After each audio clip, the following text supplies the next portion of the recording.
যখন মুয়াজ্জিন সাহেব আগামত দেবে, আমরা আগামীতে যখন আগামত দেব সবার মোটামুটি এটা নামাজের নিয়ম নয়, এটা কিন্তু নামাজের নিয়ম নয়, মনে রাখবেন। যখন মুয়াজ্জিন সাহেব হাইয়া আলা সালাহ বলবে তখন উঠবে, তার আগে উঠবেন না। শুধু এখানে নয়, যেখানে নামাজ পড়ে মনে রাখবেন আল্লাহ রাসূল সাল্লাল্লাহু আলাইহি ওয়াসাল্লাম মসজিদে নববীর ইমাম ছিলেন। আল্লাহ রাসূল মসজিদে নববীর ইমাম ছিলেন, আর সাহাবারা মুসল্লি ছিলেন। সাহাবারা বসে থাকতেন। হযরত বিল্লাল রাদিয়াল্লাহু তাআলা আনহু যখন আগামত দিতেন, আল্লাহ রাসূল মেম্বারের সম্মুখে বসে থাকতেন, মেম্বারের সম্মুখে বসে থাকতেন।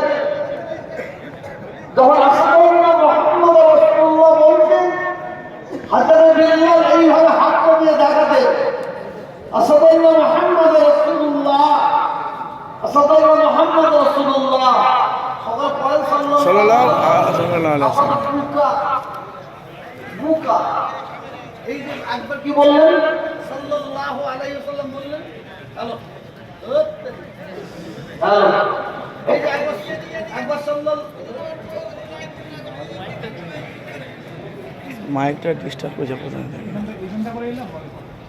এই যে একবার সাল্লাল্লাহু আলাইহি ওয়াসাল্লাম বললেন না আপনারা? আচ্ছা আপনারা আর বলুন তো মুহাম্মদ সাল্লাল্লাহু আলাইহি ওয়াসাল্লাম, মুহাম্মদ সাল্লাল্লাহু আলাইহি ওয়াসাল্লাম। তিনবার সাল্লাল্লাহু আলাইহি ওয়াসাল্লাম বললাম। আল্লাহ তাআলা আমাদের নবীকে কত বড় ইজ্জত দিয়েছে। দরুদের অনেক ভাগ আছে।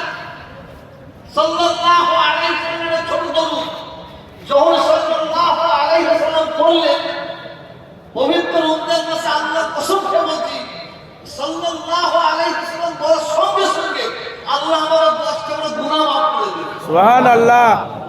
শুধু 10টা গুনাহ মাফ নাই, 10টা গুনাহ মাফ নাই, তার সাথে আল্লাহ 10টা নেকি দান করবেন। সুবহানাল্লাহ। তোমার যখন দরুদ শরীফ পড়বে আল্লাহ 60টা গুনাহ মাফ করে দিচ্ছেন। জোরে বলুন সুবহানাল্লাহ। 60টা গুনাহ মাফ নাই, আমরা আল্লাহ 60টা নেকি দান করবেন। সুবহানাল্লাহ। আল্লাহ রাসূল সাল্লাল্লাহু আলাইহি ওয়াসাল্লামের নাম শোনার পরে কেউ কেউ সাল্লাল্লাহু আলাইহি ছোট দরুদটা পড়বে, 3বার পড়বে, আল্লাহ তাআলা ওই ব্যক্তির 100টা গুনাহ মাফ করে দেন। সুবহানাল্লাহ। তারপরে 100টা নেকি দান করবেন। সুবহানাল্লাহ। নবীকে আল্লাহ কত ইজ্জত দিয়েছেন, আমরা কি নবী পেয়েছি। যে কথা বলতে যাচ্ছিলাম, হযরত বিল্লাল